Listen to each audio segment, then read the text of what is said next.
So I picked this up on Gearbest when they had a flash sale a few weeks ago. It was $8.99, and that's pretty dang cheap for a quadcopter. I think it's like 15 something now, but there's still a coupon floating around to get it for $9.99, and it may go on sale again. It's Floureon H101 quadcopter, 2.4 gigahertz.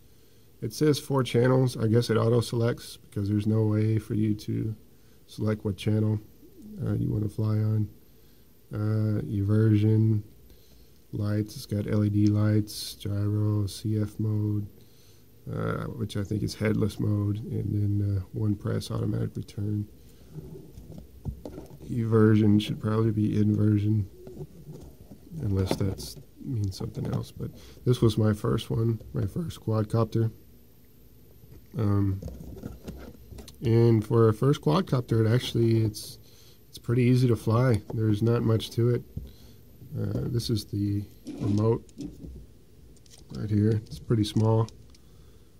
It's got, this is your up and down, and your rotation is to the left and right.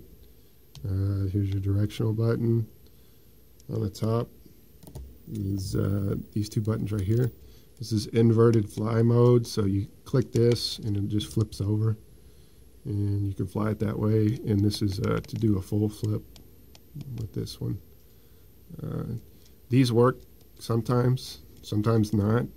I'll post a video after this of me flying it, and when it doesn't work, it just beeps, beep, beep, beep like that, and doesn't do anything. I'm not sure what it's waiting for. There's certain conditions that you have to do inversion and the flip in, but so just that. If sometimes it works, sometimes it doesn't.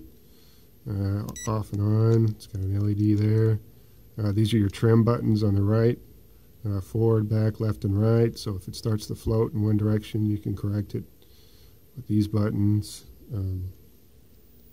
Let's see. These buttons over here. This is headless mode, so it doesn't matter which direction it's facing. You put it in headless mode. Headless mode works pretty good outdoors. Indoors, it's a little too close to the receiver, and for some reason, it doesn't work quite as well unless you have enough space. But this is your two buttons, or this is called a home. The second button right here, and these two buttons right here is they call it difficulty levels or modes, faster and slower. There's 3 of them that you can change between: slow, medium, and fast, I guess. And the back. One thing, it has a screw that holds on the battery pack, so if you're out somewhere with extra batteries, but you need to change out, make sure you bring a little screwdriver. It's kind of annoying because it also has like a plastic clip here that you can open this with. So yeah, there's that. And then this is the actual quadcopter itself. Here's the charging cable. It's just the USB. It doesn't come with an actual charger, but that's the connection. And the quadcopter is here, and it's got a male plug, and this is a female plug. It just plugs in there and charges it via USB. The charging, it lasts maybe 5 minutes, a little bit longer on a full charge, depending on how you're flying it. If you're not going too fast, just regular speed, I get between 5 and 6 minutes out of it. The instructions say 5 to 7 minutes, so that's pretty accurate. It says it takes an hour to charge, but it doesn't. I've found that it doesn't take that long, quite. It takes about 45 minutes to get a full charge from a dead battery, so that's not too bad. These propellers are removable. Make sure you buy more, because I've already lost a couple in the short time I've had it. And it actually flies pretty good, pretty steady.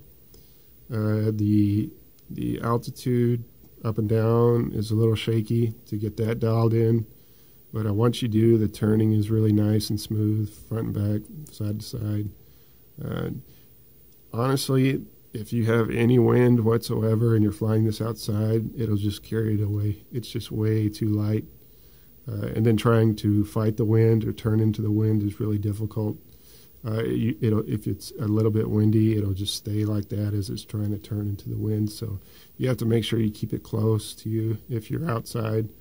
I was flying this in my backyard, and just a small gust of wind came and carried it away over my house and into the street in the front yard. So you have to be careful with that. And indoors, it flies really well. It's so small that you can fly it in, semi-close quarters. And once you get the altitude,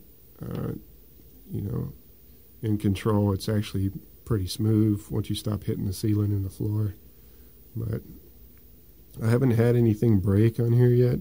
These are really, really flimsy. They're mainly here just to protect the propellers.